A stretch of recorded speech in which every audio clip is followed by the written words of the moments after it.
This is a very fascinating and inspiring story. Ilana Schiffner hails from Hanover, Germany. Now, she had never met a Jewish or an Israeli person growing up, but due to her love of travel, she decided to visit Israel. She had no expectations whatsoever, yet she fell in love with the country, the people, and Judaism. She has since converted to Judaism. She now runs her own consulting business where she guides other converts through the process. I am really excited to interview her and hear her journey. So please welcome Ilana Schiffner. Welcome, Ilana. Thank you so much. Thanks for having me. Thanks for being here. I have so many questions for you because I've read some of your blogs and I've seen your website, obviously, but there's a lot I don't know. So I want to start from obviously the beginning, but the thing that I think a lot of people are really curious about, so you never knew any Jewish or Israeli people until your first trip to Israel, correct? Yeah, exactly. I grew up in Germany and there are not many Jews living here, especially not that I know. And yeah, the first Jew I met was in the airport when I went to Israel. So what did you know about Jewish people growing up? What have you heard? Did you learn anything in school? We learned a lot about the Shoah in school, about the history that happened, obviously, because we are in Germany. Mm-hmm. And I knew that the Jewish religion, Jews are the chosen people, but I didn't really know what that is supposed to mean. Well, I love that you just mentioned that because there are a lot of misconceptions about what the chosen people means. And I would really want to delve into that with you. So we're going to get to that a little later, but you learned about the Shoah, which is the Holocaust, for anyone who might not be familiar with the term. And were you at all growing up,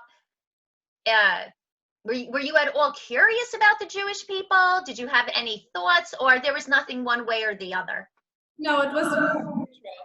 I wasn't really interested in any religion until I came to Israel. Until you came to Israel. Now, when did you visit Israel for the first time, and what prompted this trip? The first time I went to Israel was in summer 2017. I went there with my sister because friends of mine recommended me to visit the country because they said it's very interesting, beautiful, and safe for young women to travel there. Okay. So the first Jewish person you met was at the airport. Exactly. Okay. Any memory? Israelis are characters, so I'm assuming, did you meet a Jewish American, a Jewish Canadian, or did you meet an Israeli Jew? Young Israeli guys who tried to get in contact with us to tell us that they are happy that we decided to visit their country and that they will show us their country, and that was really friendly. And we always thought, what do they want from us? Like, what's their second thought? But now I know they were just friendly and welcoming. Yeah, it's very true. Whenever I remember my first trip to Israel, they are so warm and welcoming. And like you said, and they so appreciate that you're coming to visit their countries. Where was the first part of Israel that you went to? We went to work in a hostel in Jerusalem, and we stayed there for 1 week, volunteering. Working. What kind of work were you doing? We volunteered in the hostel, so we took care of the breakfast in the morning and a little bit of housekeeping and organization. Okay, so what did you think of the Israeli breakfast? Really interesting, really nice. Yeah. What's one of your favorite things about an Israeli breakfast? What's one of your favorite? Pizza and hummus. Yeah. Obviously, tuna.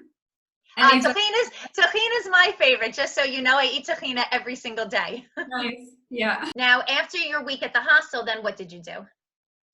We traveled around. Traveled around. All right. When during this trip to Israel did you start to get some sort of a feeling of, I want to learn more about Judaism. I'm feeling something here. When did that happen? That happened when I met my co-workers in the hostel who were young religious Jews from all over the world, Baal Tshuva, and they showed us the beauty of the religious side of Judaism and Israel. So they told us, we want to show you how a Shabbat table looks like. We want to show you what it means to be Jewish. And then they took us to the Western Wall. They took us to Shabbat dinner in the community. They took us to the synagogue. And this is when something started to happen inside of my heart. Really? Yeah. Do you remember which moment that was when you felt something inside your heart? Was it just the whole process, or was there some moment that you recall that you really felt it? I think there was one moment when I talked with one of my coworkers until the morning. He told me things about Jewish philosophy and Jewish values. And this is when I started to think, wow, I've never heard something like that before. I want that in my life, but I didn't know at that time that it's possible to convert to Judaism. So I thought that I have to look for it in Christianity because that is the religion that I grew up with. So I thought, okay, if religion has something so beautiful, then it has to be in every religion. But I was wrong. So and then I made a research and I found out that it is possible to convert to Judaism. And then I immediately started to watch documentaries about people who converted. Okay, I want to get back to something for a moment. You said that you stayed up all night one night learning about Jewish philosophy and Jewish values. Yes. What were some of the things that you remember? Is there anything specific that really touched you that you can share with us?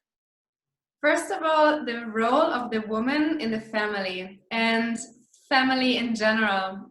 This was the first time that I heard a young man wishing that he will have a family in the future. And that was something that really touched me. And then especially how the man saw his wife as a queen. That was something really inspiring. And also hearing about that Judaism has a solution for everything or sees a meaning behind everything. That's what I heard in that night. We're going to get to that later because there's something I read in one of your blogs about the meaning behind everything with the holidays. And you spoke about something in specific, Sukkot, with the lulav and the etrog. I'm just going to make a note. I want to, you shared something. There was something really beautiful I saw that you wrote in your blog. And we're going to get to that in a minute. Okay, so here you are, you're learning all of this about Judaism. You're really inspired and obviously very curious. So you said you didn't know that you can convert to Judaism. What happened next? I found some videos online about people converting to Judaism. And then I thought, this is really interesting, but I thought that this is a really big step. And I was just curious in learning more about it and especially learning more about Judaism before I make a big decision like that. Okay, so how long were you actually in Israel on this first trip? 3 weeks. You were there for 3 weeks and the interest already started within the first week. All right, so after you saw these videos on YouTube and you realized that you can convert to Judaism, but that it is a big process and there's a lot involved, did you think to yourself, forget it, I can't do this? Or were you maybe considering slowly delving into it? What happened then? I just wanted to give myself time, explore more and learn more about Judaism. I wanted to join a Jewish community back home and just see what's going to happen and let it flow.